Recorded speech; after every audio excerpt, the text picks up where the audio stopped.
everybody. I'm Candice. And I'm Chris.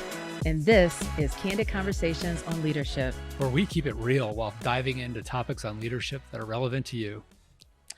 Today, I want us to focus on self-care and how we take care of ourselves as leaders. That's a great topic, Candice. It's something that's so important to all of us. And sometimes we forget to do that, right? Yeah, sometimes we don't prioritize taking care of ourselves. We just go day to day all the time, and we never really think about, let's spend some more time on me. What can happen if you don't take care of yourself? You can be extremely stressed. You can burn out. It can start to affect yourself physically, not just mentally, but your body can kind of give up on itself. And so that's why I want to really dive into the topic of how do we take care of ourselves. And are there special things as leaders, as people that are leading teams that we need to pay attention to that's maybe a little different than the average person?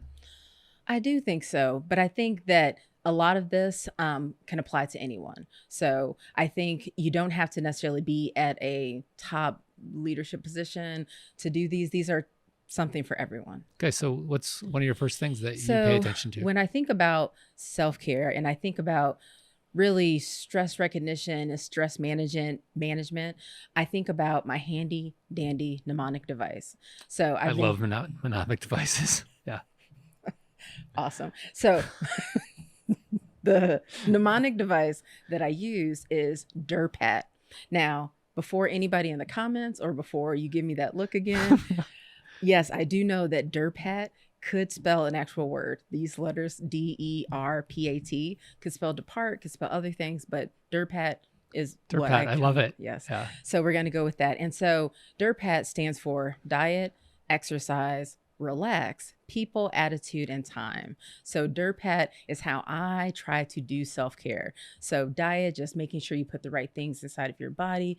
Exercise is one that I spend a lot of time on. Now, I love Taekwondo. I talked about this previously, but 3 or 4 days a week, you can find me outside or in a gym facility, counting in Korean, doing push-ups, kicking, punching, all of that brings me joy. And so I love to do. Where do you find the time to do that? After work. So it's generally after work. On the weekends, I have time. I build it into my schedule. It is not nice to do. It's something that it becomes a part of me. It becomes a part of me. Like I mentioned before, I have not 2 full lungs. I have 1. And so Taekwondo kind of fills up that other piece. Nice. And scheduling self-care, that's pretty intentional. Yes, definitely. You have to be intentional with that. But other than DE, we've got really the R, which is relax. And now, of course, I can say, get 8 hours of sleep or do all these other things. But for me, the relax is really where I find recreation. I'm able to do some of those things that I enjoy so much that bring me joy, whether it be singing on the internet with random strangers, whether it is learning a new language, which I've been doing, vacationing, being able to travel across the country. All of those things are how I relax. And so that first part of the DR of DERPAT is the first part of my self-care. Yeah, I think that it's interesting how you describe relaxation. I think my wife would describe you in the same way that she describes me, where she's like, you don't actually relax very well. But I do, right? I don't sit around and do nothing very well. It drives me kind of bonkers to do that. And it sounds like you're in the same boat where relaxation involves activity for you. Mm-hmm. It does, definitely. When I think about the second half of DERPAT, it's really people. So the people that I spend my time with, I intentionally want them to be energizing me, because that's how I know that I'm really at the top of my game. If they're detracting or they're de-energizing or they're sucking the life out of me, I spend less time around those people, because that is self-care to myself. So if I can minimize the time with those people, so it's the right people. Yes, definitely.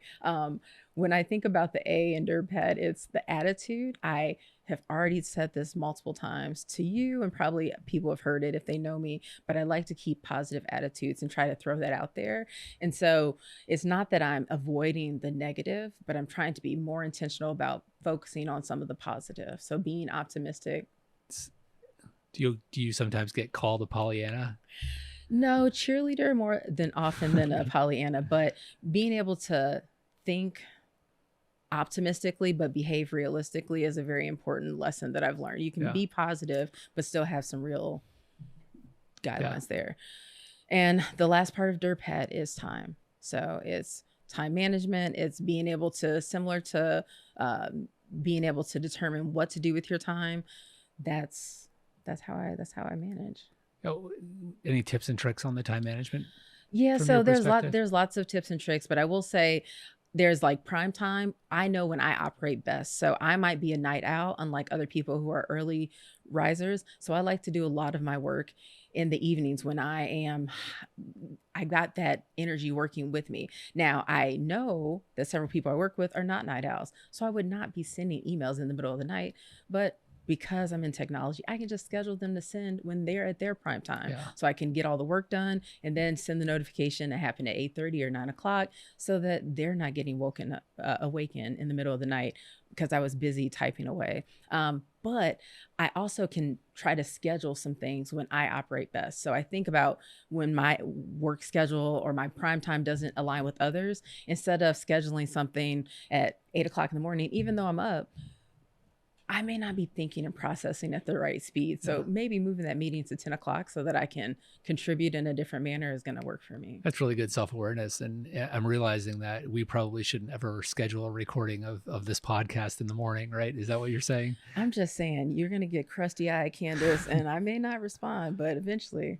Yeah. So how do you kind of tie all of those things together? Like what are the things that really, of the 6 letters, what are the things that kind of are most important to you? So I think the most important is the P aspect, the people aspect, because there's so much of your day that's not just you. So being able to be intentional about who you spend your time with, but not just selecting all the people, because I think back to organizations, very often when we're hiring and bringing people onto our organizations, that's the biggest thing I can tell people is making sure that they're bringing in people that are going to be assets to the organization. And nobody wants to work with people that not that you don't like, but nobody wants to work with people that aren't going to be contributors. And it's because that's a very much a sink of investment dollars if you hire someone that is not going to be working out for the organization. So surrounding yourself with the right people. And also I think to me, and this kind of segues a little bit into the things that I do for practicing self-care, setting up boundaries with people for me is really important. It's what I call compartmentalizing. And I've talked to several of the managers on my team, and when they've been struggling with an employee that's perhaps not fulfilled or not happy, and I've told them something that's kind of shocks them. I said, you are not responsible for the happiness of your employees. Oh my. And what I mean by that is everyone brings their drama and trauma into the workplace, right? And some of it is through no fault of their own. Some people have had like really traumatic experiences. They've had bad experiences in former jobs. They might be having struggles in their current job. We as leaders and managers in maybe a more specific sense, our job is to be empathetic. Our job is to be really good listeners and to acknowledge somebody's challenge and perhaps what they're feeling in that situation. But it is not our job to solve that problem for them. We're there to coach them. We're there to mentor them, to help them solve the problems for themselves. And so many of us, I think, will allow that problem that somebody else is having, especially if it's not a problem that you can even control in your own workplace. It might be something external. We take it on ourselves and we wear that weight for them. Compartmentalizing to me, and it's something that's incredibly important to me, because if I start taking everybody else's weight, then I can't even deal with my own. And so that's a really important thing for me. Thanks. Are there other things that you do for self-care, Chris? Yeah, I think it's for me, and this may be maybe not the most popular opinion. That's okay. But I don't believe in work-life balance. That's okay. It was hard for me to say. So yeah, definitely and it's because it creates this binary distinction between work and life that I don't think is real. I don't think it's Yeah. valid. I think it's, if you're saying work isn't part of life, then what are you doing? Like For all those hours of the day. we spend a third of our hours, a third of our breathing hours, and half of our waking hours on average working. For me, if I wasn't doing something that I felt was meaningful in my life during that time, it would be like kind of soul crushing to Right. think about that. You want it to be fulfilling. Yeah, I really think more like work-life equilibrium. Is that? yeah. I tend to use the word blend, but I Ah. like equilibrium, where in the pandemic, as bad as it was, really opened up this possibility for us to have that work-life blend where, in the middle of the afternoon, you may have something that's important personally to you and you can just go attend to it. Mhm. And we don't have these like hard gates around kind of the 9 to 5. What is it, if I'm realistic, what does it mean for me to have that flexibility? It's important to me, but it also means that the second I wake up, sometime between 5:30 and 6 a.m. every morning, Mhm. work is on my mind. And work is on my mind the entire day until I go to bed at 10 o'clock. Now, I'm a person that sleeps extremely well. And so my work brain just shuts off, right? My whole life brain really shuts off when I'm sleeping, which is I'm incredibly grateful for. But because I have that awareness kind of from dawn to dusk, it makes it so that I can do personal things in that whole continuum. And so my personal life can be on my mind in that entire time too. So it's just life, right? And I think that's the finding life balance is important. It's not work-life balance. Actually the nature of how we work. So we work at an institution for higher learning. Even though we're in IT, there's some other aspects that aren't IT that it really truly is different in terms of how they work. They go to work and then they're home. They can't take construction home with them. Right. Exactly. Yeah. And so, depending on what your job is, you can do that more effectively. But I feel like putting those artificial boundaries on isn't good for my mental health. When I want to think about something, I want to think about it. So much of my job, so much of your job is actually thought. Oh my goodness. I'm a thought worker. Right. We are. My mom's like, are you working? Yes. Right now? Yeah. Yes. I'm thinking about work at all times.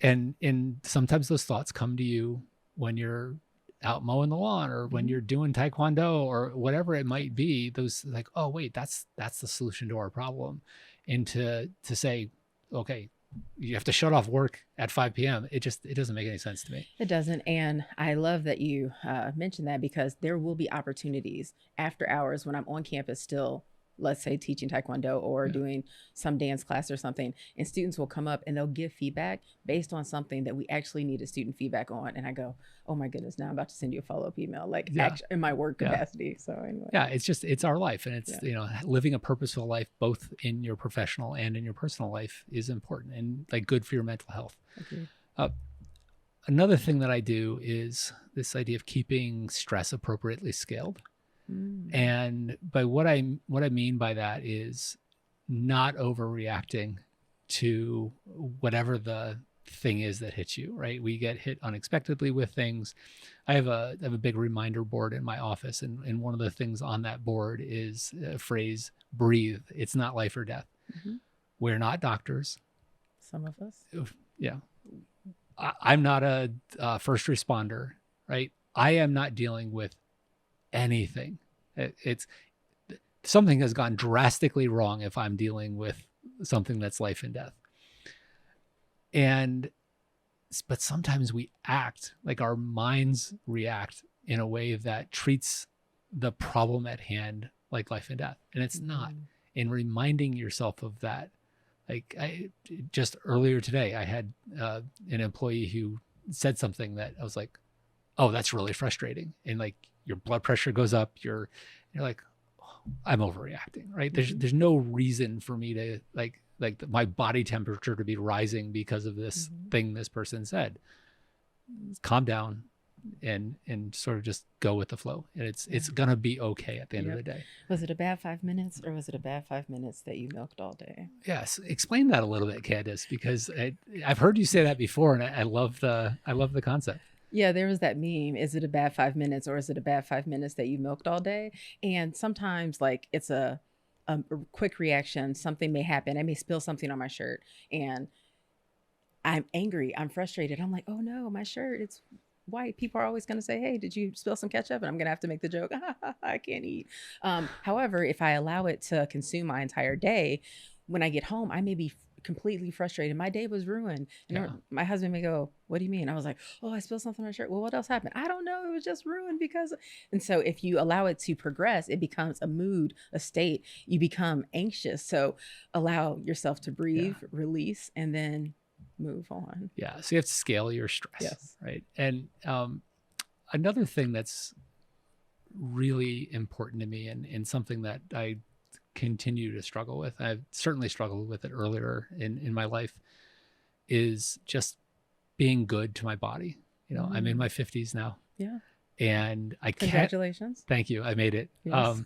I can't avoid being good to my body anymore. Or maybe the other side of that is I can't be bad to my body anymore and get away with it. Mm-hmm.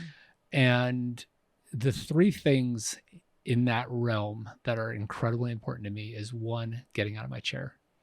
It's, we're sitting here, so, we're doing this, but my body, if I'm in a chair all day, I can feel it. It aches. It bothers me. And when I'm super sensitive to how I feel physically. And if I'm off kilter, that's like, it just overtakes my brain. It's like, I don't feel good. I'm not doing anything. And that is like, it's not good for my physical health. It's not good for my mental health. So we're knowledge workers. We sit in chairs all the time. We're in meetings all of the time. And just figuring out how to be intentional about getting up, doing 2 minutes of quick yoga in your office, walk down the hall to do something. That's really important for me. The other thing is eating well, right? Yeah. And I used to think eating well was like eating really great stuff. And eating was this experiential thing. But for me at this point in my life, eating has to be more functional than it is experiential. And that's sad. It is sad. Okay. It is sad. But I think if I'm not eating well, I know it, right? I know it, whether I know it an hour later or I know it like 3 days later or 4 months later when my belt is getting a little too snug. It's just not good for me, and I need to do that. And then the last thing is staying hydrated. And this is something I was awful at. I'd be lucky if I drank 16 ounces of water in a day. Oh my. And I've recently learned that I need to do that. And you can see I've got my water bottle with me. It's with me everywhere I go. And it's amazing how good it makes me feel to stay hydrated. And it also gives you the extra advantage of it gets you up out of your chair because you can't stay hydrated and stay in your chair. Yeah, those are awesome ways. Yeah. And then the last thing that I do is being creative outdoors. You talked about Taekwondo as sort of the place where you kind of get up and be physical. I'm a big gardener, really avid gardener. I've had a couple of my gardens be featured on local garden walks. And so I'm pretty serious about this thing. But even if I wasn't like getting attention for doing it, I would do it because it's this space where I can be creative. Earlier in my career, I was a creative professional. I was a graphic designer. I was a programmer. At the end of the day, I had something tactile, tangible that I could see that I created. Yes. And now I don't. Like my team does, and I can sort of live vicariously through them. But I don't have that creative outlet. And so creating something that is beautiful for me, is beautiful for my family, is beautiful for the neighborhood, it's incredibly fulfilling for me. It resets me to be out there doing that. Awesome. Yes. Do you have like a favorite plant? I don't know how. That's a great question. I think it is. I'm a really big fan of daylilies. I probably have 60 or 70 different varieties of daylilies, and they're just like so bright and cheery and catch everybody's attention. So is that horticulture? Like what is? Yeah, horticulture would be the kind of scientific academic term. There's you can actually get a degree in horticulture here at University of Illinois. So, but I did not pursue it academically. It's just a kind of a crazy hobby for me, but it really is my physical health depends on it. But my mental health absolutely depends on it. Definitely. The time between like the end of October and March for me is kind of my stir crazy time because I don't have that. And my wife will often be like, you need to get outside, like go hike, go do something, because I get a little kind of stir crazy indoors. Yeah, I can definitely tell if I'm traveling and I don't have Taekwondo and my Yeah. husband's like, what's going on? Because it's like that balance is total Yeah. mind and body unity. It's not just me moving. That's not just an outlet of like, oh, Yeah. I'll go do that. It's something that I've integrated into my life. So, Yeah. So let's be real here. Yes. Where do you fail in these things? Where do you still fail in self-care? So, I mean, I'll be honest, right now in DERPAT, it's really like ERPAT. Like the D in DERPAT, man, I need to focus on it a little bit more. So Remind us what the D stands the for. D stands for diet. So it's not, oh, Candice, you need to lose more weight. No, it's not. That's not the D part. I like to operate a lot after hours at night. So that's what I do, whether it be studying the language or whether it's getting some work done. That's when my brain operates. But my refrigerator is also very close to where I operate. And so I just keep making these like late night trips to do that. And in my brain, I go, oh, this is fine. You know, I used to be able to just burn off these calories immediately, and now not so much. And so I'm trying to be more intentional about the diet piece, being able to take care in terms of the food that I put in my body. And so that's something that I'm still struggling with, because now it's actually manifesting itself when I'm doing a lot more teaching. So I used to be a long distance runner. So every so often I would do like a half marathon or do something like that. And I went to go run outside, and I kid you not, after I went a mile, I said, turn around. You have lost the ability to I said, do not do this to your body. And it had to do with just the stuff that I was putting inside of my body. So our bodies remind us, right? They scream kind of loud and clear. You're not in the place to do this I'm right not now. 50 something, but I'm getting there. And so. Yeah, thanks for kind of showing that vulnerability there. I think it's one of the reasons why I went back to the office in the last 6 months. I was, from the beginning of the pandemic until 6 months ago, I was remote and fully remote. And one of the reasons I went back is this way too much access to food in the house. And I'm a snacker, and I just love snacking all day. And it was just not good for me. It's when you don't have the right snacks. Like you can eat healthy snacks, but no, it was, I was making full on bowls of ramen and various stuff in the middle. It was not good. Yeah. Oh, ramen. I wish I could eat ramen. So let's not talk about food. Okay. Yeah. So, my sort of where do you still struggle? Failure. It is definitely on the taking care of my body piece of it. And I had a wake up call this spring, so in the middle of a meeting, and looking back on it, I think it was primarily a direct result of like me not having taken care of myself that week.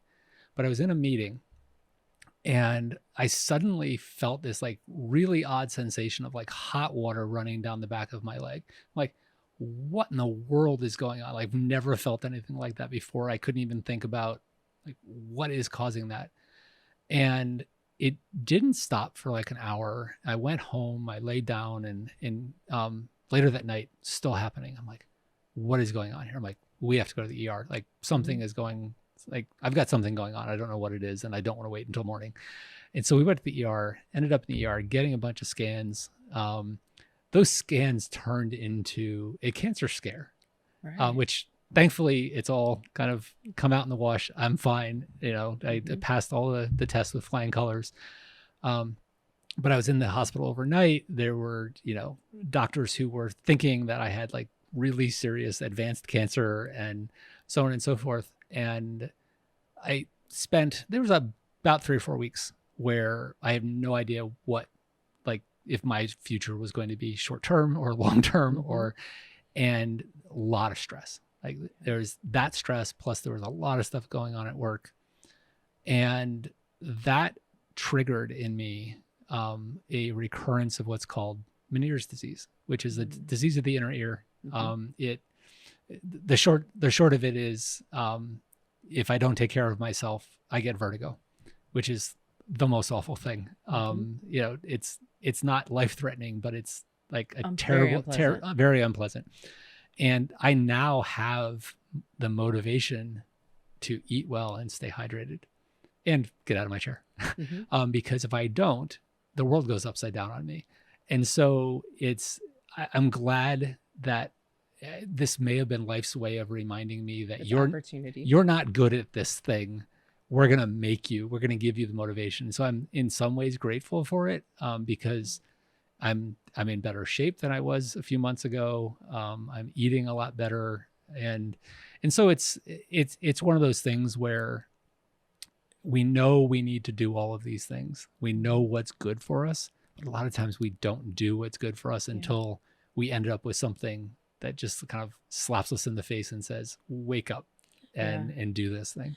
You talked about getting motivated and then staying motivated, which are two completely different things. But the way that you experience now that you can see, now that you're hydrated, now that you're taking care of your body, and you can see the result is, oh, I'm not experiencing the same things that I was when I wasn't. That's a good way to stay motivated. Yeah, absolutely.